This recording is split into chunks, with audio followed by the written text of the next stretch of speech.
नमस्कार दोस्तों। हिंदी साहित्य के अंतर्गत इस क्लास में आज हम कवर करेंगे मैराथन सीरीज का। बहुत ही महत्वपूर्ण है मैराथन सीरीज, इसलिए आप सभी लोग ध्यानपूर्वक आंसर देने का प्रयास जरूर करेंगे। फर्स्ट है, राहुल सकृत्यायन द्वारा संपादित दोहा कोश में किस कवि की रचनाएं संपादित की गई थी? सरपाद का, लुइपा का, गोरखनाथ का, जलंधर नाथ का। आंसर सरपाद जी का किया गया था। कहाँ पे? तो दोहा कोश की यहाँ पे क्वेश्चन में चर्चा किया है। किसके द्वारा? तो दोहा कोश रची गई है राहुल सकृत्यायन द्वारा। यहाँ 2-3 क्वेश्चन आपका कंप्लीट हो जाती है। सेकेंड, आदि काल में चरित्र काव्य सर्वाधिक किस साहित्य में रचे गए थे? जैन साहित्य, रासो साहित्य, नाथ साहित्य या सिद्ध साहित्य। किसमें रची गई थी?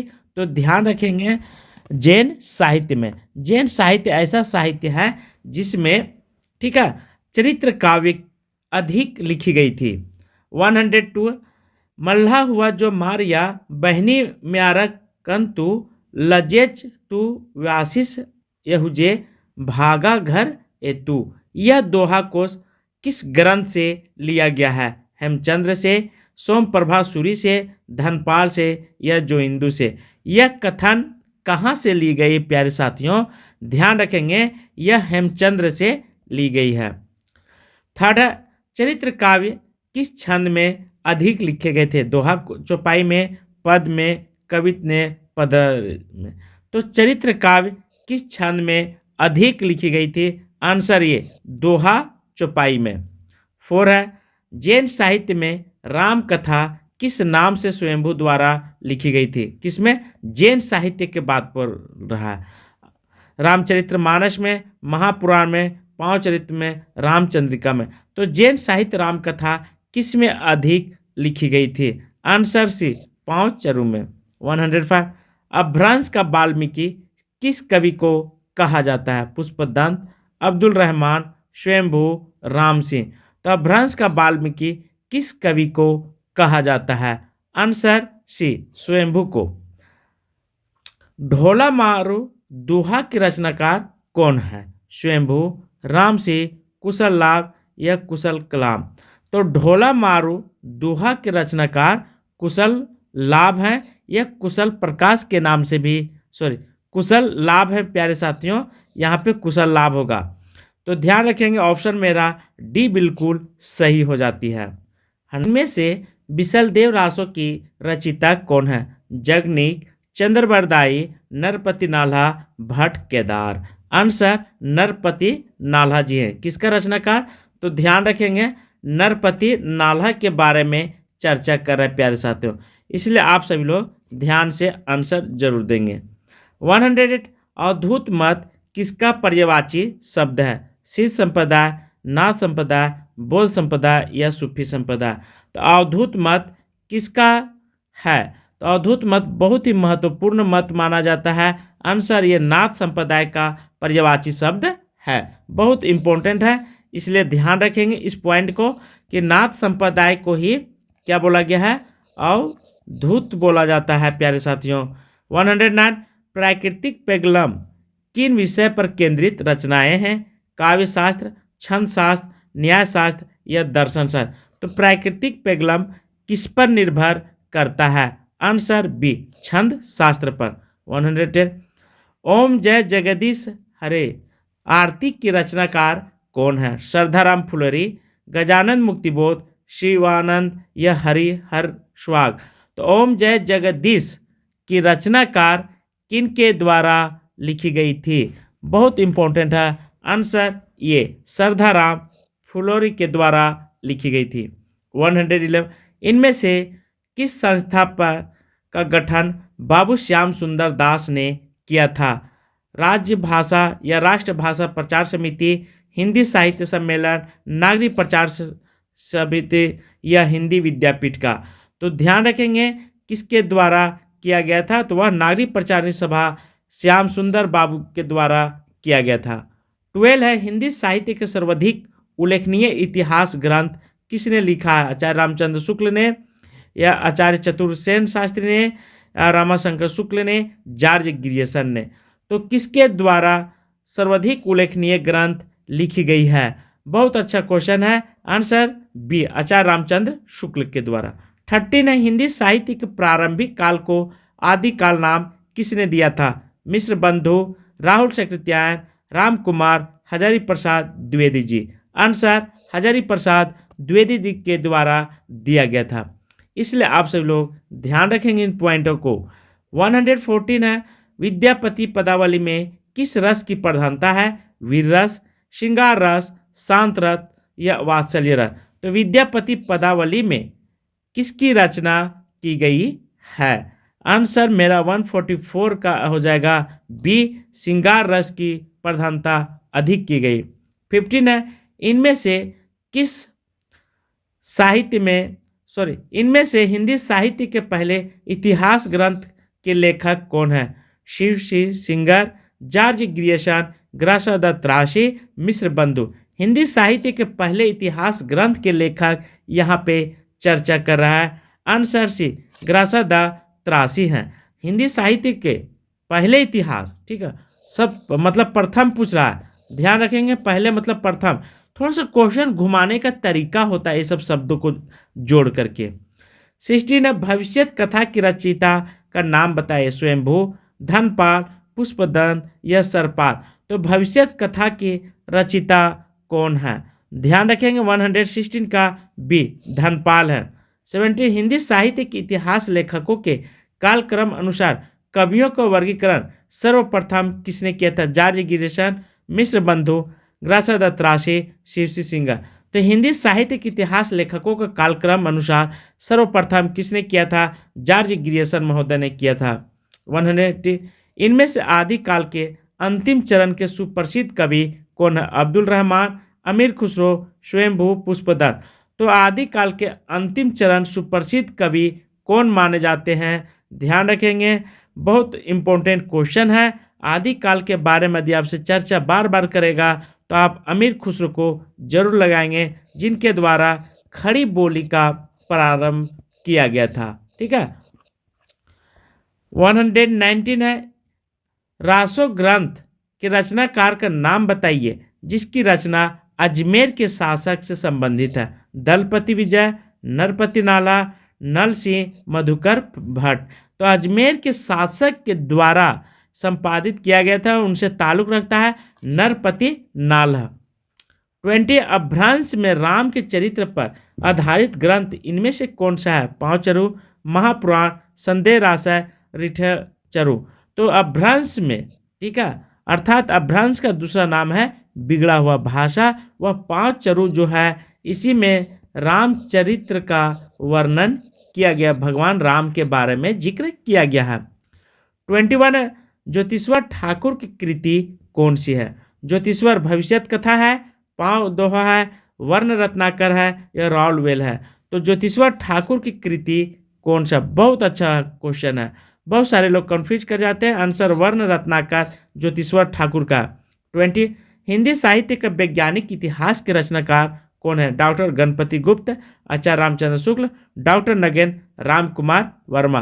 तो हिंदी साहित्य का वैज्ञानिक इतिहास किसके द्वारा लिखी गई थी? ऑप्शन ए, गणपति चंद्र गुप्त के द्वारा। सर्वकाचार का रचनाकार क्या है? 1900 ईस्वी, 920 ईस्वी, 923 ईस्वी या 933 ईस्वी? तो सर्वकाचार के रचनाकार कौन माने जाते हैं? ध्यान रखेंगे 123 का आंसर बहुत ही बेस्ट है और बहुत ही अच्छा क्वेश्चन है। आंसर डी 933 ईस्वी मानी जाती है।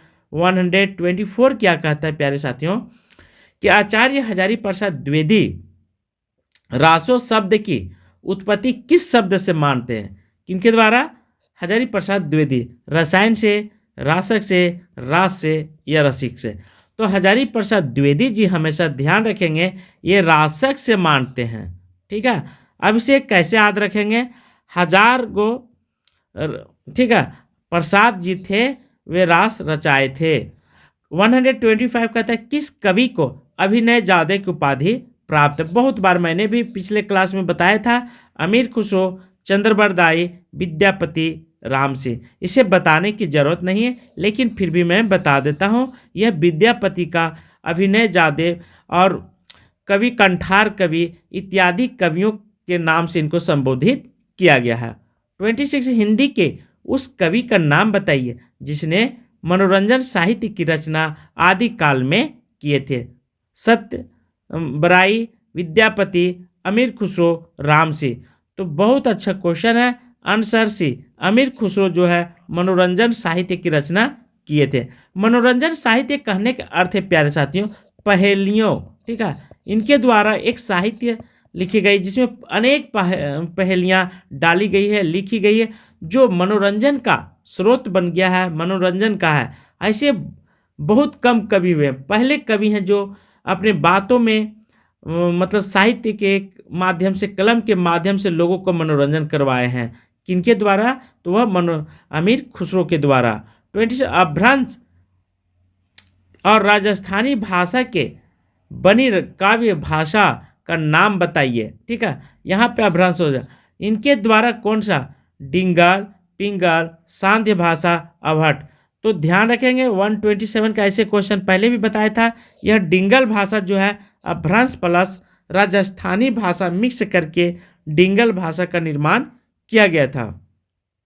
28 है, इतिहास केवल घटनाओं का इन्वेंशन एवं संकलन मात्र नहीं है, अपितु इसके भीतर कार्य कारण श्रृंखला विद्यमान है। यह कथन किस महान कवि का है? यह महान पुरुष का? तेन का, डार्विन का, मार्क्स का या हिंगल का?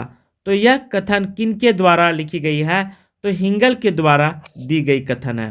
20 कौन सी कृति प्रभु दयाल मित्तल की है? हिंदी साहित्य, हिंदी वीर काव्य, चैतन्य संप्रदाय उसका साहित्य और डी हरिति काव्य की भूमिका। तो प्रभु दयाल मित्तल की कौन सा कृति आपके नज़र से है? ध्यान रखेंगे सी, चैतन्य संप्रदाय और उसका साहित्य।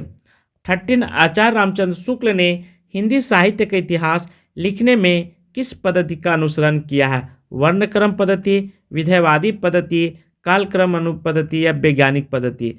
तो आचार्य रामचंद्र शुक्ल ने विधेयवादी पद्धति का इन्होंने प्रयास किया है। इन्हीं के द्वारा विधेयवादी पद्धति पर लिखा गया है। 131 का तक कौन सी रचनाएं शालिभद्र सूरि के द्वारा लिखी नहीं गई है? सर नहीं यहाँ पे चर्चा।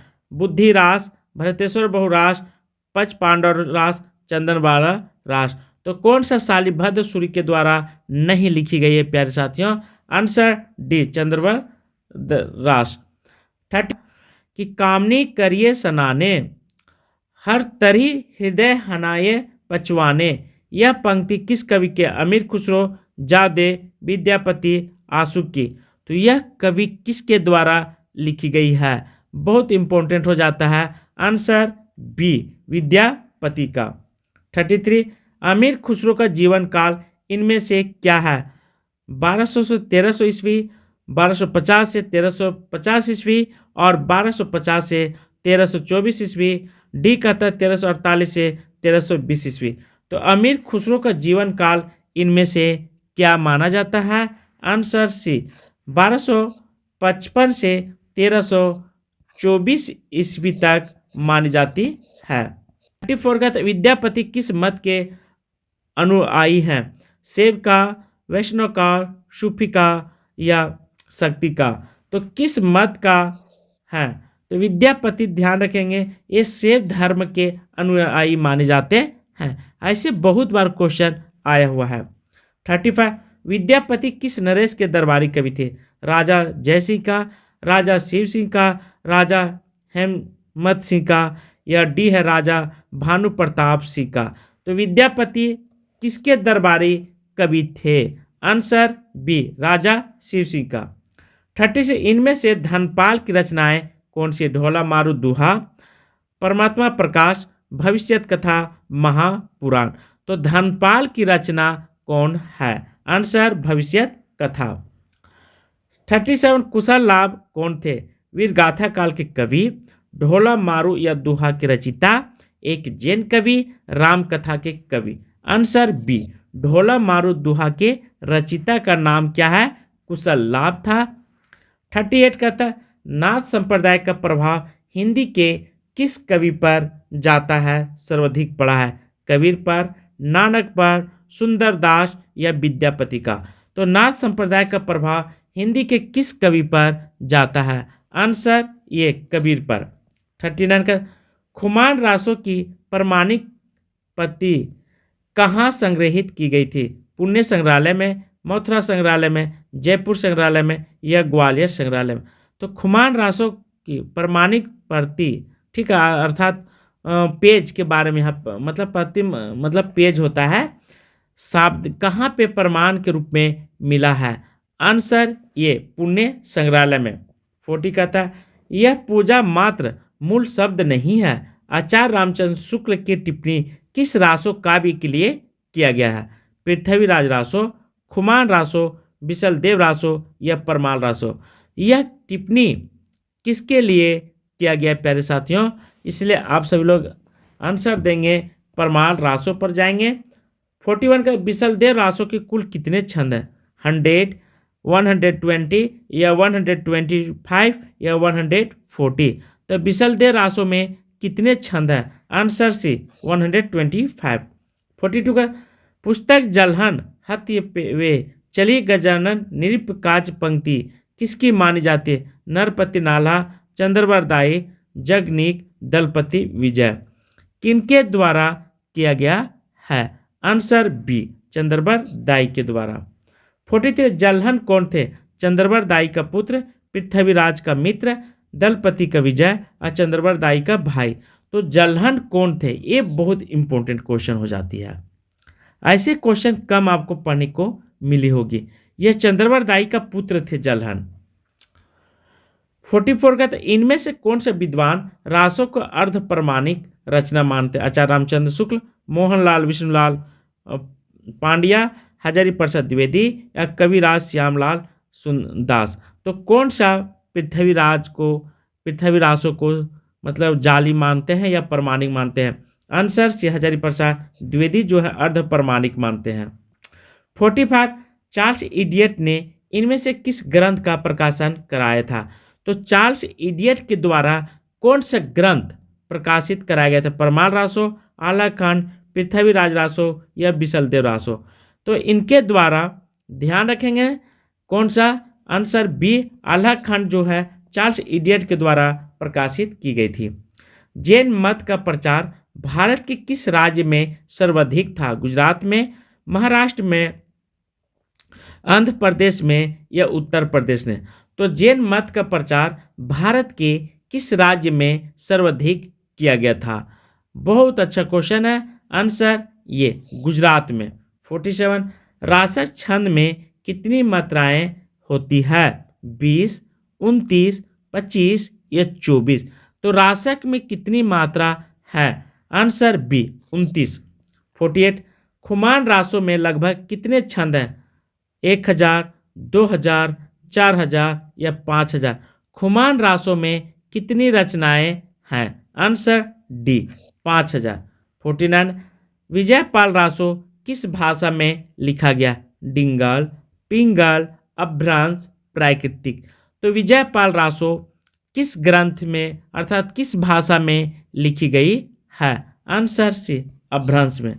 50 कन्हप्पा ने कुल कितने ग्रंथ लिखे हैं? 16, 35, 50, 74?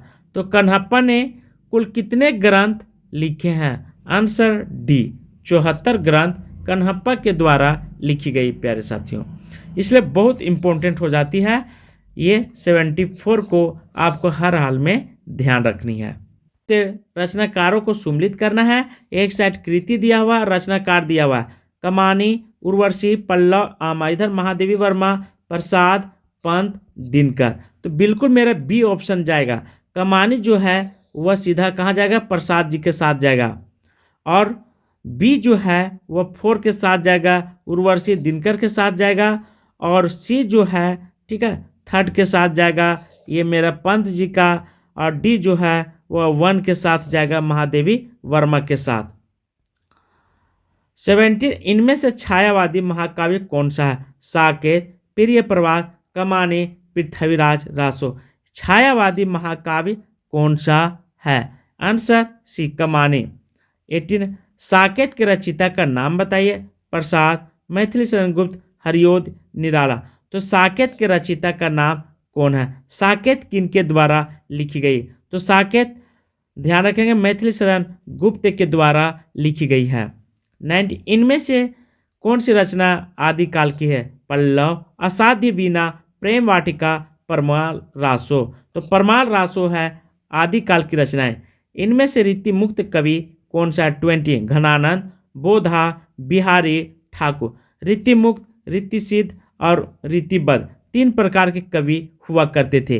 तीनों कवियों के बारे में आपको ध्यान रखना है, बहुत बार क्वेश्चन आया हुआ है। Answer B. कौन सा कवि अष्टछाप का नहीं है? तुलसीदास, कुंभनदास, सूरदास, नंदा। कौन सा कवि जो है अष्टछाप का नहीं है? Answer A Tulsidas. 22 राम कथा पर आधारित केशव के महाकाव्य का नाम बताइए। रामचंद्रिका, साकेत, रामचरितमानस, भरत मिलाप। तो राम कथा पर आधारित केशव के महाकाव्य के बारे में पूछ रहा है। तो रामचंद्रिका। रामचंद्रिका यह केशव दास के द्वारा लिखी गई है, इसलिए हमेशा इस बात को आपको ध्यान रखना है।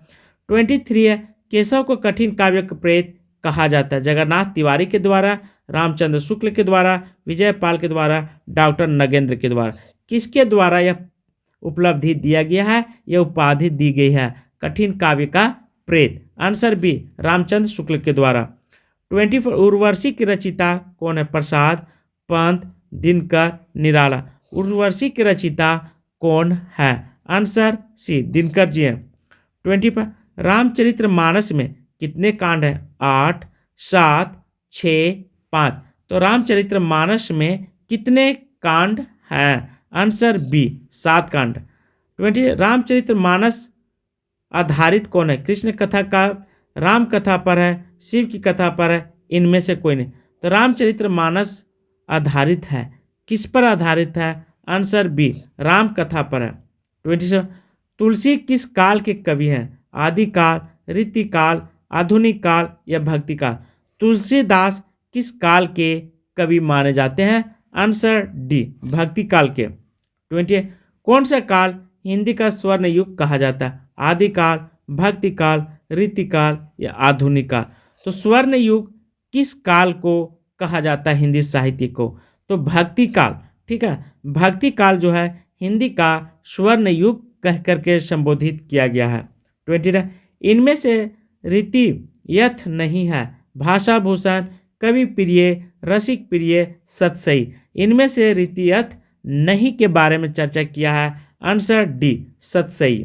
30 इनमें से रीति सिद्ध कवि हैं केशव, देव, घनानंद या बोधा। कौन सा मतलब रीतिबद्ध नहीं है रीति सिद्ध? आंसर देव कवि। 30 भारत तेंदु जी की रचना है प्रेम लहरी, प्रेम वारिस, प्रेम सरोवर, इनमें से कोई नहीं। भारत तेंदु जी की रचना कौन है? आंसर सी प्रेम सरोवर। कौन सा नाटक भारत तेंदु का नहीं है? अंधेर नगरी, भारत दुर्दशा, अंधा युग, विषयामदी बोधक। तो कौन सा भारत तेंदु का नाटक नहीं है? नहीं के बारे में चर्चा किया है। तो ऑप्शन मेरा 32 का सी अंधा युग जो है यह भारत तेंदु जी का नहीं है। 33 कौन सा नाटक प्रसाद का है? ध्रुव स्वामी, राजश्री, चंद्रगुप्त, ये सभी। तो कौन सा नाटक प्रसाद का नहीं है? आंसर डी ये सभी। ठीक है के बारे में, नहीं के बारे में नहीं चर्चा किया है। 34 कौन सा काव्य ग्रंथ अज्ञ जी का है? चिंता, इतलम, युगदूत, ये सभी। तो अज्ञ जी का कौन सा है? आंसर ये सभी इन्हीं के द्वारा लिखी गई है। 35 इनमें से छायावादी कवि कौन है? निराला, बच्चन, पंत, महादेवी वर्मा। तो छायावादी कवि कौन माने जाते हैं? Answer B Bachchan Singh. 30 युगधारा किस कवि की रचना है? सुमन, नागार्जुन, धूमिल, निराला। युगधारा किनके द्वारा कवि मतलब कौन सा कवि माने जाते हैं? इनका रचनाकार कौन है? 36 आंसर सी धूमिल जी का है युगधारा। 37 कौन सी रचना निराला की? पल्लव, अनामिका, उर्वशी, कमानी। तो पल्लव जो है, ठीक है, निराला जी की कौन सी रचना मानी जाती है? आंसर बी अनामिका जो है यह निराला जी की है। 38 महादेवी की किस रचना पर ज्ञानपीठ पुरस्कार प्राप्त हुआ था? निर्जा, रसीम, आमा, शांति गीत। तो आमा पर ज्ञानपीठ पुरस्कार इनको प्रदान की गई थी। कौन सी कवि को सबसे पहले भारतीय ज्ञानपीठ पुरस्कार मिला था? आज्ञा जी, दिनकर, पंत, महादेवी वर्मा। तो कौन सा मिला था? आंसर बी दिनकर को मिला था सबसे पहले। ठीक है। 40 इनमें से किसे पद सम्मान नहीं मिला? महादेवी वर्मा, पंत, प्रसाद, आज्ञा। इनमें से किसे पद सम्मान नहीं मिला है? 40 का आंसर सी हो जाएगा प्यारे साथियों। प्रसाद जी को पद सम्मान अभी तक नहीं प्राप्त हुआ है। 41 इनमें से कौन सा छायावादी कवि है? प्रसाद, पंत, दिनकर, निराला। तो छायावादी कवि नहीं के बारे में यहाँ पे चर्चा किया है। Answer C Dinkar. 42 है इनमें से समकालीन गीतकार हैं? सोप ठाकुर, वीरेंद्र मिश्र, भवानी भाई, निराला। तो समकालीन गीतकार कौन है? आंसर ये सोप ठाकुर। 43 कौन सी रचना महादेवी की नहीं है? मेरा परिवार, अतीत के चलचित्र, अस्मित की रेखाएं, क्या भूलूं, क्या याद करूं। कौन सी रचनाएं महादेवी वर्मा की नहीं है? आंसर डी क्या भूलूं, क्या याद करूं। 44 इनमें से आधुनिक काल के कवि कौन है? आधुनिक काल के कवि के बारे में यहाँ पे चर्चा करा। मतीराम, रघुवीर सहाय, बिहारी, तुलसीदास। देखिए आधुनिक काल के कवि के बारे में यहाँ पे चर्चा किया। आंसर बी रघुवीर सहाय को आप ध्यान रखेंगे। 45 कौन से कवि प्रिय प्रवास का रचिता है? हरियोध, दिनकर, प्रसाद या निराला। कौन से कवि प्रिय प्रवास के रचिता माने जाते हैं? आंसर ये हरियोध जी प्रिय प्रवास के रचिता हैं।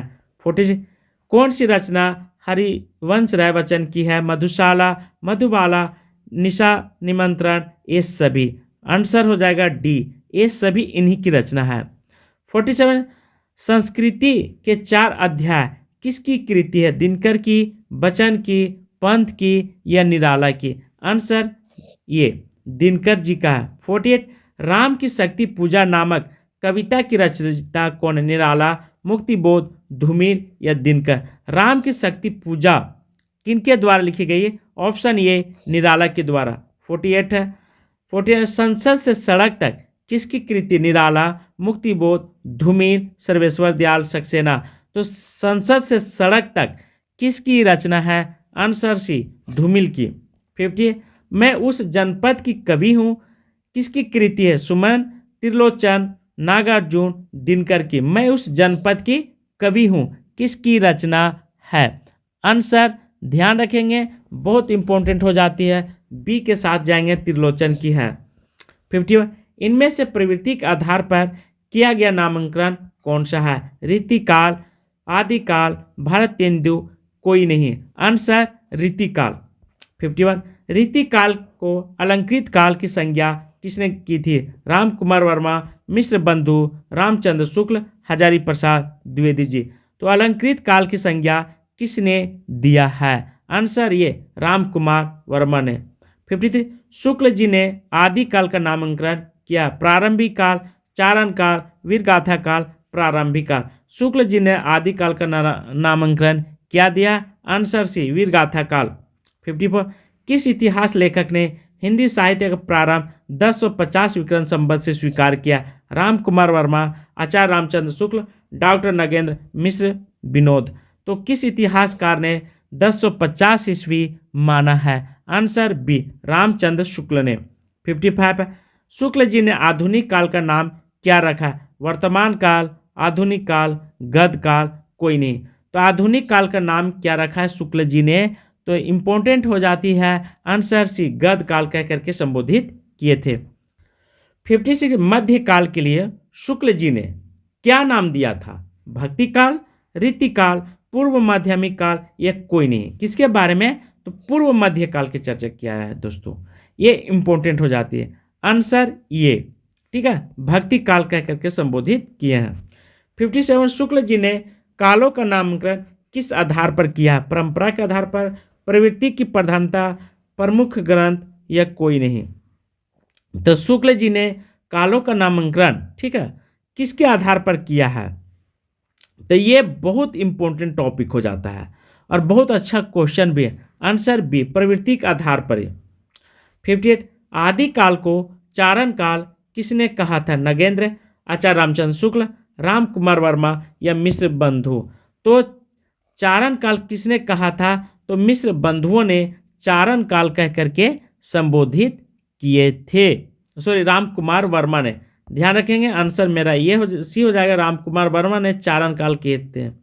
15, राम कुमार वर्मा के काल विभाजन में हिंदी साहित्य का प्रारंभ कब से माना जाता है? 700 विक्रम संवत से, 750 विक्रम संवत, 1000 विक्रम संवत या 1050 से? राम कुमार वर्मा की दृष्टि से समय सीमा आपसे जानना चाह रहा है। आंसर बी, 750 विक्रम संवत पर जाएंगे। 60 है, डॉक्टर गणपति चंद्र गुप्त ने आधुनिक काल का प्रारंभ कब से मानते हैं? 1800 ईस्वी से, 1857 से, 1900 से या 1750 से? तो गणपति चंद्र गुप्त के अनुसार, ठीक है, प्रारंभ कब से मानी जाती है? ये इंपॉर्टेंट हो जाती है प्यारे साथियों, इसलिए आप सभी लोग ध्यान देंगे। आंसर बी हो जाएगा, 1857 ईस्वी मानी जाती है। 68 1 है, इनमें से कौन सा नाम आदिकाल का नहीं है? नहीं के बारे में चर्चा किया। आदिकाल, चारण काल, सिद्ध सामंत काल या संधि काल? तो कौन सा नहीं है? ठीक है, आदिकाल तो होगा, इसमें कोई दो राय नहीं है, इसलिए आप ध्यान रखेंगे डी, संधि काल जो है ये बिल्कुल गलत है। 62 राहुल सकृत्यायन हिंदी का पहले कवि किसे मानते? लुइपा, सरपाद, शालिभद्र सूरी, चंद्रबर दाई को? तो राहुल सकृत्यायन प्रथम कवि किनको मानते हैं? तो सरपाद जी को मानते हैं। 63 सरपाद का समय संस्कृति 63 है, सरपाद का समय संस्कृत 63 सरपाद का समय राहुल सकृत्यायन के अनुसार कब मानी जाती है? 7वीं सदी, 10वीं सदी, 13वीं सदी या 14वीं सदी? तो सरपाद का समय राहुल सकृत्यायन भद्र के द्वारा या राहुल सकृत्यायन के अनुसार कब मानी जाती है? आंसर ये 7वीं सदी मानी जाती है। 64 है, हिंदी का पहला ग्रंथ कौन सा है? भरतेश्वर बहुरास, सर्वकाचार, पृथ्वीराज रासो, पाहुड़ दोहा? तो हिंदी का प्रथम पहला ग्रंथ कौन है? आंसर बी, सर्वकाचार है। सर्वकाचार की रचिता कौन है? देव से, धनपाल, राम से, जोइंदु? तो सर्वकाचार किनके द्वारा लिखी गई थी? तो देवसेन के द्वारा लिखी गई थी, इसलिए हिंदी का पहला ग्रंथ कौन सा माना जाता है? तो सर्वकाचार माना जाता है। सर्वकाचार की रचना कब हुई थी? 900 ईस्वी में, 933 ईस्वी में, 1000 ईस्वी में, 1133 ईस्वी में? तो सर्वकाचार की रचना कब की गई थी? ये इंपॉर्टेंट हो जाती है। आंसर बी, 933 ईस्वी में की गई थी। 67 जगनिक द्वारा रचित वीर रस प्रधान ग्रंथ का नाम क्या है? विशलदेव रासो, कुमान रासो, परमाल रासो, पृथ्वी रासो? तो जगनिक के द्वारा जो रचना की गई थी वह परमाल रासो परम है जग में। 68 अल्लाह खंड किस रचना का लोकप्रिय नाम है? परमाल रासो, पृथ्वी रासो, खुमान रासो, अमीर रासो? तो यह परमाल रासो का लोकप्रिय नाम है अल्लाह खंड, इसके दो नाम से जाने जाते हैं। 67 है, पृथ्वी रासो के विषय में कौन सी धारणा अधिक उपयुक्त है? प्रमाणिक है, अप्रमाणिक है, अर्ध प्रमाणिक है या जाली ग्रंथ मानी जाती है? तो पृथ्वी रासो के बारे में कौन सा धारणा लोगों में सबसे ज़्यादा प्रचलित है? वह है अर्ध प्रमाणिक। 70 विशलदेव रासो का प्रधान रस क्या है? वीर रस, शांत रस, श्रृंगार रस, करुण रस? तो विशलदेव रासो के प्रधान रस ग्रंथ क्या मानी जाती है? ये इंपॉर्टेंट हो जाती है। आंसर सी, श्रृंगार रस। 70 इनमें से हिंदी का प्रथम महाकाव्य किसे माना जाता है? विशलदेव रासो, खुमान रासो, परमाल रासो, पृथ्वीराज रासो? इनमें से हिंदी का प्रथम महाकाव्य किसे माना जाता है प्यारे साथियों? आंसर डी, पृथ्वीराज रासो को। 72 पृथ्वीराज रासो की वृहत रूपांतर में कुल कितने सर्ग हैं? 33, सॉरी 30, 36, 47 या 69। आंसर 69 हो जाएगा। 73 कहता है रासो शब्द की उत्पत्ति किस संबंध में सर्वाधिक उपयुक्त माना जाता है? रासो की उत्पत्ति रसायन से हुई है, रासो की उत्पत्ति रास से हुई है, या रासो की उत्पत्ति रासक से हुई है, इनमें से कोई नहीं। तो आंसर सी, 73 का आंसर सी हो जाएगा, रासो की उत्पत्ति रासक से हुई है। 74 आदि काल में मनोरंजक साहित्य की रचना किसने की थी? चंद्रवरदाई दाई, विद्यापति, अमीर खुसरो, गोरखनाथ ने। तो मनोरंजक साहित्य, ठीक है, किसके द्वारा? तो वह अमीर खुसरो के द्वारा की गई थी। 75 गोरख बानी के संपादक कौन थे? माता प्रसाद गुप्त, वासुदेव शरण अग्रवाल, श्याम सुंदर दास, पीतम्बर दत्त बर्थवाल। आंसर डी, पीतम्बर दत्त बर्थवाल जी थे। 76 इनमें से सही कथन कौन सा है? अधिकांश रासो काव्य प्रमाणिक मानते हैं, अधिकांश रासो काव्य अप्रमाणिक है, विशलदेव रासो वीर रस की प्रधान ग्रंथ है, डी है पृथ्वी रासो में वीर रस की प्रधानता है। तो इनमें से सही कथन कौन सा है? 76 का आंसर आपकी दृष्टि से क्या होना चाहिए? आंसर सी, विशलदेव रासो वीर रस की प्रधान रस है, बिल्कुल सही है।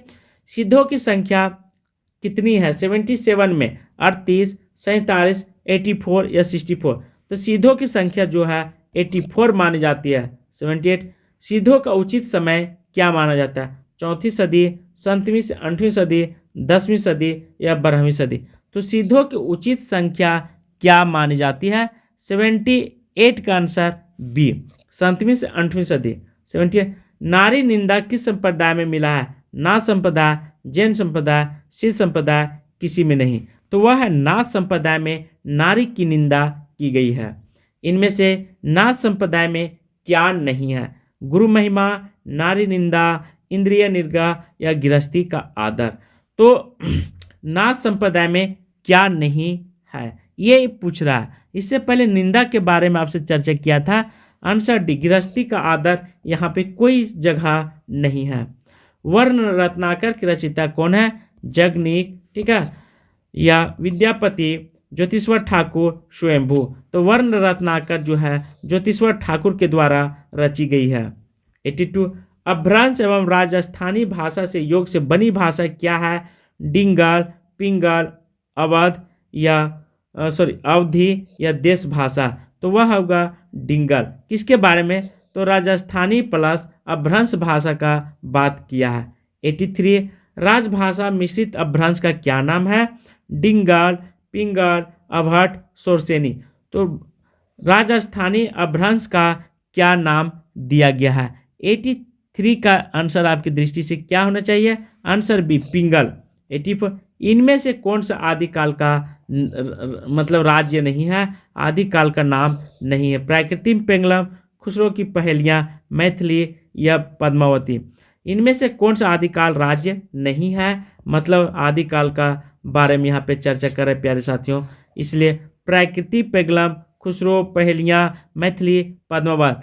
तो 84 का आंसर जो है वह डी हो जाएगा। पद्मावत जो है आदिकाल की रचना नहीं है। यहाँ पे रचना होगा, थोड़ा सा आप यहाँ पे सुधार लेंगे। यहाँ रचना के बारे में पूछा है, रचना नहीं है तब पद्मावत। 85 विद्यापति पदावली की रचना किस भाषा में किया गया है? किस भाषा में? अपभ्रंश में, बंगला में, मैथिली में, मगधी में। तो विद्यापति पदावली वह मैथिल भाषा में की गई। 86 आदिकाल में खड़ी बोली का प्रयोग किस कवि ने किया था? खुसरो, विद्यापति या चंद्रवरदाई दाई ने। तो आदिकाल में खुसरो जी ने किए थे। 87 इनमें से जैन धर्म का संपाद किस कवि से है? जैन धर्म का संबंध किस कवि से नहीं है? स्वयंभू, धनपाल, जोइंदु या विद्यापति। तो जैन धर्म से संबंधित कौन सा लेखक नहीं रखते थे? Answer D, Vidyapati. 88 खालिक बारी की रचयिता कौन है? अब्दुल रहमान, रहीम, खुसरो, रस खान। तो खालिक बारी किनके द्वारा लिखी गई है? तो आंसर सी, खुसरो के द्वारा। 89 भविष्यत कथा के रचनाकार का नाम बताइए? धनपाल, स्वयंभू, खुसरो, जोइंदु। तो भविष्यत कथा किनके द्वारा लिखी गई? आंसर ये, धनपाल के द्वारा। 19 खड़ी बोली हिंदी में रचना करने वाला पहला कवि कौन था? मैथिली शरण गुप्त, खुसरो, योध्यासी उपाध्याय, महावीर प्रसाद द्विवेदी जी। तो खड़ी बोली में हिंदी की रचना करने वाला पहला कवि कौन है? आंसर बी, खुसरो जी हैं। 90 इनमें से कौन सा ग्रंथ शिलाओं पर लिखी गई? प्रबंध चिंतामणि, चर्यापद, उक्ति व्यक्ति प्रकरण, राउलवेल। तो कौन सा ग्रंथ शिलाओं पर लिखी गई है? आंसर डी, राउलवेल। 92 मैथिल हिंदी में रचित ग्रंथ रचनाकार नाम बताइए। वर्ण रत्नाकर, राउलवेल, प्राकृतिक पेंगलम, पदावली। तो कौन सा ग्रंथ जो है मैथिल हिंदी में लिखी गई है? आंसर ये, वर्ण रत्नाकर। 93 हिंदी साहित्य का आलोचनात्मक इतिहास ग्रंथ के लेखक कौन है? शिव कुमार मिश्र, गोविंद त्रिगुणियता, गणपति चंद्र गुप्त, डॉक्टर राम कुमार वर्मा। हिंदी साहित्य का आलोचनात्मक इतिहास किसके द्वारा लिखी गई है? राम कुमार वर्मा बिल्कुल सही आंसर होगा। 94 पृथ्वीराज रासो की आप किस वर्ग में रखेंगे? पृथ्वीराज रासो को आपसे चर्चा करा है कि आप किस वर्ग में रखेंगे? राजनीतिक महाकाव्य में, सांस्कृतिक महाकाव्य या श्रृंगारिक में, वीर गाथा में। तो पृथ्वीराज रासो को आप किस वर्ग में रखना चाहते हैं? आंसर डी, वीर गाथा काव्य। 94 पृथ्वीराज रासो में सर्वाधिक विवादित पक्ष है? भाषिक संरचना है, ऐतिहासिक है, चरित्रकान है, प्रबंधात्मक है। किसके सर्वाधिक विवादित रहा है? किस क्षेत्र में? इसलिए आप सभी लोग आंसर देने का प्रयास करेंगे। आंसर बी, ऐतिहासिकता पर। 96 पाहुड़ दोहा की रचयिता कौन है? पुष्पदेव यहाँ पे होगा, रामसिंह, सरहप्पा, धनपाल। तो पाहुड़ दोहा की रचनाकार कौन माने जाते हैं? आंसर बी, रामसिंह हैं।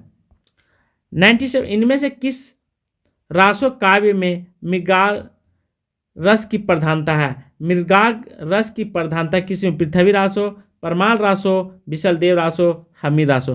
मृगाल की रचना 97 इनमें से किस रासो काव्य में मृगाल रस की प्रधानता पाई जाती है? पृथ्वी रासो, परमाल रासो, विशलदेव रासो, हमीर रासो। कहाँ पे अधिक प्रधानता पाई जाती है? इन रसों के बारे में चर्चा कर रहे हैं प्यारे साथियों। आंसर सी पर जाएंगे, विशलदेव रासो। 98 इन इतिहास लेखकों में सबसे प्राचीन कृति किसकी है? आचार्य रामचंद्र शुक्ल, गणपति चंद्र गुप्त, शिव सिंगर, मिश्र बंधु। तो किस लेखक में सबसे प्राचीन कृति मानी जाती है? किसकी मानी जाती है? ये इम्पोर्टेंट हो जाती है। आंसर 98 का सी, शिव सिंगर। 98 ऋतिक काल का दूसरा नाम क्या है? ऋतिक काल का दूसरा नाम क्या है? मध्यकाल, उत्तर काल, इनमें से कोई नहीं। तो ऋतिक काल का दूसरा नाम क्या है? ये आपसे चर्चा किया। आंसर बी, श्रृंगार काल। इस तरह से हमने बहुत सारे क्वेश्चन बताया हूँ। इस मैराथन सीरीज ने बहुत इंपॉर्टेंट हो जाती है। थोड़ा सा टाइपिंग में एरर है तो उसके लिए आपको चिंता करने की कोई भी ज़रूरत नहीं है। तो आज क्लास मैं यहीं पे समाप्त कर रहा हूँ। जय हिंद। नमस्कार दोस्तों, हिंदी साहित्य के अंतर्गत इस क्लास में 25 MCQ बताने जा रहा हूँ। नेट, GRF, PGT, TGT इनके लिए खास करके स्पेशल क्लास लेकर के आया हूँ। फर्स्ट में है जात से जात, टके से जात, 1 टका दो, हम अभी अपनी जात बेचते हैं। टके के वास्ते अंधेर नगरी में जात बेचने वाले ब्राह्मण के इस संवाद का व्यंग्यार्थ आपको बताना है। क्या है? ये नगण्य, साधारण, विशिष्ट, असाधारण सब एक ही भाव में बिक रहे हैं। इस कथन का आपको आशा बताना है। यह नगण्य, साधारण, विशिष्ट हो जाता है। सी कहता है यह यहाँ समानती मूल्य अक्षुण्ण रहते हैं। और डी है राजतंत्र में मूल्य व्यवस्थाएं अपरिवर्तित या अपरिवर्तनीय होता है। यहाँ पे अपरिवर्तनीय होगा, ध्यान रखेंगे। ये नेट 2025 में आया हुआ क्वेश्चन है प्यारे साथियों। आंसर होगा मेरा यहाँ नगण्य, असाधारण, विशिष्ट, असाधारण सब एक ही भाव में बिकते हैं। अर्थात कहने का अर्थ है कि यहाँ पे गुण अगुण ठीक है, ऐसे व्यक्तियों को कोई महत्व नहीं है, सब एक ही भाव में, अर्थात सबका सम्मान एक ही तराजू पर तौला जाता है। जैसे आप गांव में गए होंगे, आप कितना ही विद्वान हैं, लेकिन आपको कोई भी भाव नहीं देता है घर में, उसी तरह यहाँ पे है। इस कथन का मतलब है जात से जात, टके से जात, 1 टका दो, हम अभी अपनी जात बेचते हैं। सेकेंड क्वेश्चन इसी से रिलेटेड है। एक और द्रोणाचार्य, मैं द्रोणाचार्य के कथन है, मतलब एक और द्रोणाचार्य, इस कथन का आपका यहाँ पे आशा पूछ रहा है कि मैं द्रोणाचार्य के कथन, उस दिन भूख मेरे सिद्धांत में बड़ी हो गई थी। बी कहता राजकीय अन्न की दास्ता ने मेरा विवेक खरीदा था। और सी है व्यवस्था उसकी पीठ थपथपाती थी। और डी है याद है जब तुमने विरोध की भाषा अपनाई, सत्ता ने तुम्हारे अस्तित्व पर सीधे हमला किया था, इसलिए विरोध मत करो। यह कथन यहाँ पे आपको कूट में दिया हुआ है, केवल ए बी सही है या बी सी सही है या सी डी, ठीक है, यहाँ पे लास्ट में बी डी सही है। तो बहुत अच्छा कथन भी है। आंसर मेरा ए बी, बिल्कुल 2 ऑप्शन सही है। उस दिन भूख मेरे सिद्धांत से बड़ी हो गई थी। और बी कहता है राजकीय अन्न की दास्ता ने मेरा विवेक खरीद लिया था।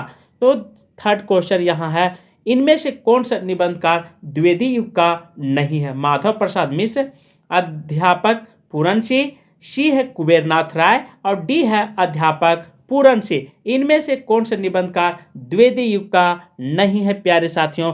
तो कुबेरनाथ को ध्यान रखेंगे, हमेशा ऑप्शन सी सही हो जाता है। और यहाँ पे कूट में दिया हुआ है 4 में कि सूची 1 को सूची 2 से सम्मिलित करना है। विदुर, ठीक है जी, दिया हुआ है। एक तरफ गंधारी है, अश्वत्थामा है और थर्ड में डी में है संजय है।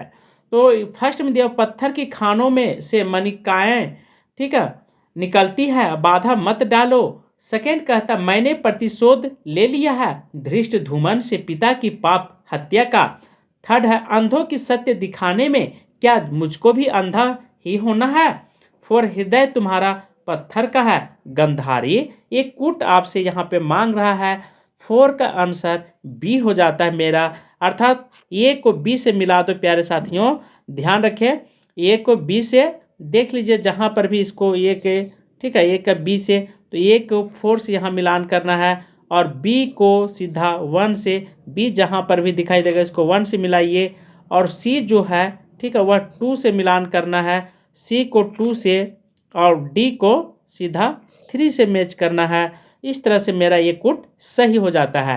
5 कहता है पुरोहित के अनुसार, ठीक है, रामगुप्त का ध्रुव स्वामी पर कोई अधिकार नहीं है क्योंकि वह मातृप्राय और व्रत प्रवर्जित था। बी है वह पर स्त्रीगामी था। सी है वह जीवन से उदासीन था और डी है वह गौरव से नष्ट आचरण से पतित था। तो पुरोहित के अनुसार रामगुप्त का ध्रुव स्वामी पर अधिकार क्यों नहीं था, इसके लिए आपको एक विकल्प को चयन करना है। आंसर डी, वह गौरव से नष्ट और आचरण से पतित था। 6 आषाढ़ का एक दिन, ठीक है, राष्ट्रय और व्यक्ति स्वतंत्र के बीच भटकती हुई सृजनात्मक का नाट्य बंधित है। इस कथन किस आलोचक का है? नेमिचंद जैन, ठीक है, नेमिचंद्र जैन, बचन सिंह, गिरीश रस्तोगी, डी है जादेव तनेजा। तो 6 का आंसर मेरा बिल्कुल बी हो जाता है, बचन सिंह। यहाँ पे इस कथन का आलोचक के बारे में आपसे जानकारी मांग रहा है। 7 है प्रकाशन वर्ष की दृष्टि से निम्नलिखित नाटकों का सही अनुक्रम बताइए। बकरी, कबीरा खड़ा बाजार में, मादा कैक्टस, कोणार्क। ऑप्शन कूट में दिया हुआ है, आपकी दृष्टि से कौन सा विकल्प सही होगा प्यारे साथियों? आंसर देने का कोशिश करें। बिल्कुल सी ऑप्शन मेरा सही है, अर्थात पहले डी होगा। यहाँ पे इसी तरह नेट में पूछा जाता है, डी पहले स्थान पर आएगा और सेकेंड स्थान पर फिर सी का आता है और ये जो है थर्ड स्थान पे आएगा बकरी, और डी जो है फिर लास्ट में बी जो है एफ चौथे स्थान पर ही। 8 कहता निम्नलिखित में से कौन सी भारत तेंदु की अनुदित रचना नहीं है? विद्या सुंदर, सत्य हरिश्चंद्र, पाखंड विडम्बना और डी है सती प्रताप। तो निम्नलिखित में से कौन सी भारत तेंदु की अनुदित नाटक नहीं है या अनुदित रचना नहीं मानी जाती? विद्या सुंदर, सत्य हरिश्चंद्र, पाखंड विडंबना, सती प्रताप। तो निम्नलिखित में से कौन सी भारत तेंदु की अनुदित रचना नहीं के बारे में यहाँ पे चर्चा कर रहा है? इसलिए आपका विचार क्या है जरूर आप कमेंट बॉक्स में लिखेंगे। आंसर मेरा बी, पाखंड विडंबना जो है यह अनुदित नाटक या रचना नहीं है। 9 है, निम्नलिखित में से देवसेना की कथन है। क्या कथन था? मैं बोल करके आपको सुना देता हूँ। ये है ऑप्शन में, विजय का क्षणिक उल्लास हृदय की भूख मिटा देगा, कभी नहीं, वीरों का भी क्या ही वैसा है, क्या ही उन्मास भावना है। बी कहता है, पवित्रता की माप, ठीक है, मलिनता सुख का आलोचक है, दुख पुण्य की कसौटी है, पाप विजय है, आकाश के सुंदर नक्षत्र आंखों से केवल देखे ही जाते हैं। सी कहता है, नए ढंग के आभूषण, सुंदर वस्त्र, भरा हुआ यौवन, यह सब तो चाहिए ही, परंतु एक वस्तु और चाहिए, पुरुष की वंशीभूत करने से पहले धोखे की टट्टी। डी कहता है, ऐसा जीवंत विडंबना है जिसके लिए दिन रात लड़ना पड़े। नीचे दिए गए विकल्पों में आपको सही विकल्प का चयन करना है प्यारे साथियों। मेरा ऑप्शन 9 का सी हो जाता है। केवल बी और सी बिल्कुल क्या है, सही माना जाएगा। ठीक है। 10 है, अंधा युग के अंकों का नाम लिखिए। ठीक है, अंधा युग के अंकों का नाम लिखिए। गौरव नगरी का विनाश, बी है पांडव विजय, सी है पशु का उद्यम और डी है गंधारी का श्राप। अंधा युग के अंकों के बारे में आपसे पूछ रहा है। आंसर यहाँ पे कूट में पुनः दिया गया है, तो डी है। सी और डी मेरा बिल्कुल सही ऑप्शन हो जाता है। तो 11 नेट में हमेशा इसी तर्ज पर, इसी बेस पर आपका क्वेश्चन सारा रहेगा। 11 प्रकाशन वर्ष की दृष्टि से जयशंकर प्रसाद के निम्नलिखित नाटकों का सही अनुक्रम बताइए। काम्य, ठीक है, कामना, राजश्री, विशाखा और प्रायश्चित। तो यहाँ पे ध्यान रखिए, प्रकाशन वर्ष की दृष्टि से आपसे पूछ रहा है 11 का डी। जहाँ पर भी है ये कुट में दिया हुआ है, तो पहले क्या होगा, प्रकाशन दृष्टि 1 में प्रायश्चित होगा, बी का स्थान राजश्री का होगा और सी जो है कामना तीसरा स्थान होगा। और ठीक है, सॉरी, हाँ, सी का स्थान जो है वह तीसरा होगा, अर्थात विशाखा का, और कामना का स्थान फर्स्ट में होगा। तो इस तरह से मेरा बिल्कुल डी ऑप्शन सही हो जाता है प्यारे साथियों। 12 है, बकरी नाटक के बारे में स्वयं लेखक के विचार क्या था? यह नाटक लिखा जाता है यदि हिंदी में कोई ऐसा नाटक होता जिसमें जन चेतना को लोक भाषा, लोक रूपों के माध्यम से सामाजिक अन्याय के माध्यम जोड़ने का एक नया व्याकरण देखने को मिलता है। बी कहता है, यह नाट्य लिख लेने के बाद मैंने इब्राहिम अलकाजी से आग्रह किया था कि रंगमंच पर प्रस्तुत करे। सी कहता है, इस नाटक के सभी निर्देशकों ने इसके मूल आलेख में कोई परिवर्तन नहीं किया। डी, यदि हिंदी नाटक के नाटककार यश प्रार्थी न होकर के आम आदमी के बीच ले जाना हिंदी रंगमंच के लिए अनिवार्य मानते हैं तो यह नाटक लिखा जाता है। नीचे दिए गए विकल्पों को आपको सही अनुक्रम के साथ सजाना है, सही विकल्प चयन करना है प्यारे साथियों। 12 का आंसर सी बिल्कुल हो जाएगा। ए और डी मेरा बिल्कुल दो कथन सही हो जाता है। 13 है, यहाँ पे ऑप्शन 1 और ऑप्शन 2 को मिलान करना है। आलस देश की दुर्दशा, निहारोग डूबते को कभी उबारेगा नहीं। बी, देवसेना, बकरी को क्या पता था मशक बन के रहेगा, पानी भरेगा लोग। और सी, गंधारी, मैंने कहा था दुर्योधन से धर्म जिधर होगा वो मूर्ख उधर जाएगा। डी कहता है, भिष्टी, दुनिया में हाथ पैर हिलाना नहीं अच्छा, मर जाना पर उठ के कहीं जाना नहीं अच्छा लगता है। एक कथन आपके सामने है, ऑप्शन यहाँ पे दिया हुआ है 4 का ए। ठीक है, तो कौन सा विकल्प सही होगा प्यारे साथियों? 13 का ये बिल्कुल मेरा सही है। 14, विजय तृष्णा का अंत प्रभाव में होता है। अलछेंद्र राजम सुव्यवस्था से बढ़ सकती है, केवल विजय से नहीं। यह विचार चंद्रगुप्त के किस चरित्र का उजागर करता है? चाणक्य का, चंद्रगुप्त का, दांडियान का, आजीवक का। तो यहाँ पे कथन क्या कहता है? विजय तृष्णा का अंत प्रभाव से होता है। अलछेंद्र राजम सुव्यवस्था से बढ़ सकती है, केवल विजय से नहीं। आंसर 14 का बी, दांडियान से। 15, अंधेर नगरी के आधार पर कहा जा सकता है कि भारत तेंदु की साहित्य संबंधी अवधारणा साहित्य बैठे ठालों का विलास है, बी साहित्य नागर जनों के मनोरंजन हेतु है, और सी है साहित्य ग्रामीण जनों की शिक्षा के लिए है, और डी है साहित्य की सामाजिक भूमिका होती है। तो अंधेर नगरी के आधार पर कहा जा सकता है, क्या कहा जा सकता है? तो 15 का डी, साहित्य की सामाजिक भूमिका होती है। 16 है, पवित्रता को माप और मालिनता सुख का आलोचक है, दुख पुण्य की कसौटी है पाप। उपयुक्त संवाद स्कंदगुप्त नाटक में किस पात्र के द्वारा कहा गया है? मालिनी के द्वारा, कमला के द्वारा, देवसेन के द्वारा और देवकों के द्वारा। तो यहाँ पे बहुत अच्छी पंक्ति है कि पवित्रता की माप मालिनता सुख का आलोचक है, दुख पुण्य की कसौटी पाप है। यह पंक्तियां संवाद चंद्रगुप्त किस पात्र के द्वारा कहा गया चंद्रगुप्त नाटक में? तो आंसर हो जाएगा मेरा 16 का सीधा बी पर जाएगा, ठीक है, देवसेना के द्वारा। 17, मानव कब दानों से भी दांत, पशु से भी कठोर, करुणा के लिए निर्विकास हृदय वाला हो, के लिए भय क्यों हो? वर्तमान को मैं अपने अनु जाना जा सकता हूँ, अतीत सुखों के लिए, ठीक है, सोचा क्यों लूँगा, मतलब सोच क्यों लूँगा, फिर चिंता किस बात को न लिखा जाता है? यह उपयुक्त संवाद चंद्रगुप्त नाटक में किसके द्वारा कहा गया था?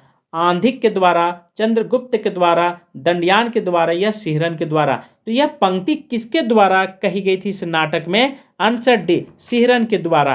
18 कहता है, श्रीपद बेहद गंवार, ठीक है, मतलब गंवार मतलब गांव, मतलब पढ़ा लिखा योग्य नहीं था, उसको गंवार कहा जाता।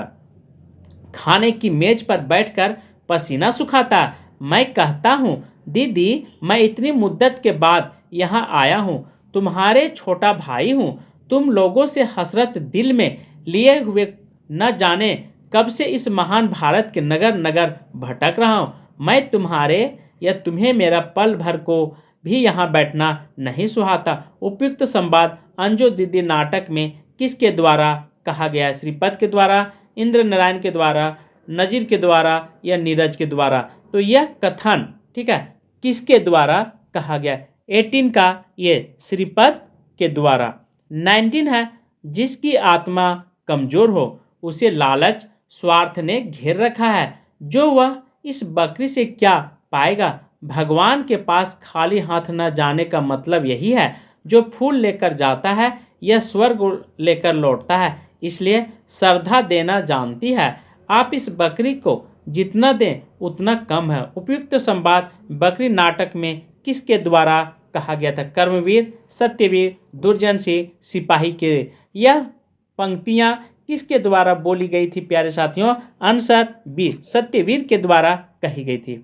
20 है, आषाढ़ का एक दिन नाटक में मल्लिका का कथन कौन सा है? ठीक है, इस ऑप्शन ये सुन लीजिए, इस सौंदर्य के सामने जीवन की सब सुविधाएं है। बी कहता है, कोई भूमि ऐसी नहीं जिसके अंतर में कोमलता न हो। थर्ड है, आज तक का जीवन किसी तरह बीता ही है, आगे भी बीत जाएगा। ठीक है, ये मल्लिका का कौन सा कथन आपको सही लगता है उस पर जरूर ध्यान रखेंगे। 4 है, यह अवसर देखने के लिए ही तो मैंने आज तक का जीवन जिया है। 5 है, ये प्रतिध्वनि मैंने उज्जैनी से आने वाले व्यवसायियों से प्राप्त की है। नीचे दिए गए विकल्प को चयन करके आपको बताना है कि कौन सा विकल्प सही है। Answer B, 2, 3, 5, 2, 3, 5। ये बिल्कुल कथन आषाढ़ का एक दिन मल्लिका के द्वारा बोली गई कथन था। 21 है, भारत दुर्दशा नाटक के संबंध में निम्नलिखित कथन पर विचार करना है। क्या है? इस नाटक में भारत, ठीक है, दुर्दैव और उसकी सेना के माध्यम से भारत दुर्दशा के चित्र प्रस्तुत हुए हैं। सेकेंड, इसमें मद्यपान को सही सिद्ध करने के लिए मदिरा नामक पात्र को रचा गया है। और थर्ड है, भारत दुर्दशा नाटक भारत तेंदु के व्यवस्थित हृदय की अभिव्यक्ति है। और 4 है, नाटक में प्रतीकात्मक पत्र रोक कहता है कि निहच्चे भारत को अब नाश है। 5 है, इस नाटक में भारत तेंदु के देशभक्ति समाज सुधारक के रूप में दर्शन होते हैं। नीचे दिए गए विकल्पों को सही विकल्प के सामने आपका दिया हुआ ऑप्शन है 21 का आंसर सी हो जाएगा, केवल 135। 22 है सूची 1 को सूची 2 से मिलान करना है, विकल्प 1 को विकल्प 2 से। एक तरफ नाटक दिया हुआ है, दूसरी तरफ पात्र। चंद्रगुप्त, अंजू दीदी, बहरी, स्कंदगुप्त, मुन्नी, राम, जयमाला, लीला। तो कौन सा ऑप्शन बिल्कुल सही हो जाएगा? 22 का आंसर सी। ठीक है, अर्थात ए को 4 से मिलाना है, बी को 1 से, और सी को 2 से, और डी को 3 से। इस तरह से जहां भी आपका यह होगा वो बिल्कुल सही होगा। अर्थात ए को 4 से मिला दीजिए प्यारे साथियों, और बी को 1 से, बी को 1 से, और फिर उसी प्रकार सी को लेकर चले तो सी को 2 से मिलाना है और डी को 3 से। 23 अंधेर नगरी नाटक में पहले से बाद में आए संवादों का क्रम निर्धारित कीजिए। अंधेर नगरी नाटक में पहले के बाद में आए संवादों का क्रम निर्धारित करना है। चना चुरमुर बोले, बाबू खाने को मुंह खोलो। सेकेंड है लोभ पाप को मूल है, लोभ मिटावत मान। थर्ड है चूरन जब से हिंद में आया, इसका धन बल कभी घटाया। फोर है चूरन साहब लोग जो खाता है, सारा हिंद हजम कर जाता है। 5 है चना खाते मियाँ जुलाहे, दीदी हिलती गायें बिगाहे। तो यह पंक्तियाँ किसके लिए है? 23 का आंसर डी 2 1 5 3 4 हो जाएगा। तो 2 जहाँ होगा वो 2 पहले सही होगा, उसके बाद 1 पर जाएंगे, ठीक है, उसके बाद 5 हो जाएगा, फिर 3 हो जाएगा और 4। इस तरह से मेरा विकल्प सही हो जाता है। 24 है नीचे दिए गए कथन को चयन करना है। कथन 1 कहता है सिंदूर की होली नाटक में कुल 2 अंक है, नजीर, माहिर, अली, चंद्रकला और कृष्णलला इसके प्रमुख पात्र हैं। कथन 2 कहता है सिंदूर की होली नाटक की कथा प्रातःकाल 9 बजे शुरू होती है तथा कथा की अंतिम घटना लगभग 10 बजे रात्रि में बीत जाती है। उपयुक्त कथन के विकल्प में आपको सही बताना है। कथन 1 कथन 2 को सत्य है, बी है कथन 1 या दोनों असत्य है, सी है कथन 1 सत्य है लेकिन कथन 2 जो है वह असत्य है, और सी कहता है कथन 1 असत्य है लेकिन कथन 2 सत्य है। कौन से विकल्प आपकी दृष्टि से सही होना चाहिए? आंसर डी जो है कथन 1 असत्य लेकिन कथन 2 सत्य है। बिल्कुल, सिंदूर की होली नाटक की कथा प्रातःकाल 9 बजे शुरू होती है तथा कथा की अंतिम घटना लगभग 10 बजे रात्रि में बीत जाती है। ये कथन बिल्कुल मेरा सही है। एक लास्ट क्वेश्चन 25 है, नीचे दिए गए कथन है अभी कथन जिसको ठीक ए से डिनोट करते हैं और दूसरा है आर से। तो एक और द्रोणाचार्य नाटक, देखिए कथन ये क्या कहता है, यह एक द्रोणाचार्य नाटक के माध्यम से समकालीन शिक्षा जगत की अर्थात विसंगतियों एवं विद्रुपताओं को उजागर किया है। और बी कहता है एक और द्रोणाचार्य वर्तमान शिक्षा व्यवस्था में व्याप्त भ्रष्टाचार, पक्षपात, शिक्षक समुदाय पंगु, असहाय, बेबस, अपाहिज, दरिद्र को पौराणिक कथा के माध्यम से प्रस्तुत करता है। उपयुक्त कथन के आलोक में नीचे दिए विकल्पों को सही चयन करना है। तो आपके सामने ये विकल्प दिया गया है। 25 का आंसर जो है कौन सा सही होगा? ऑप्शन ए, ठीक है, ए और आर दोनों सत्य है पर आर ए की सही व्याख्या करता है। प्यारे साथियों, इस तरह से हमने लगभग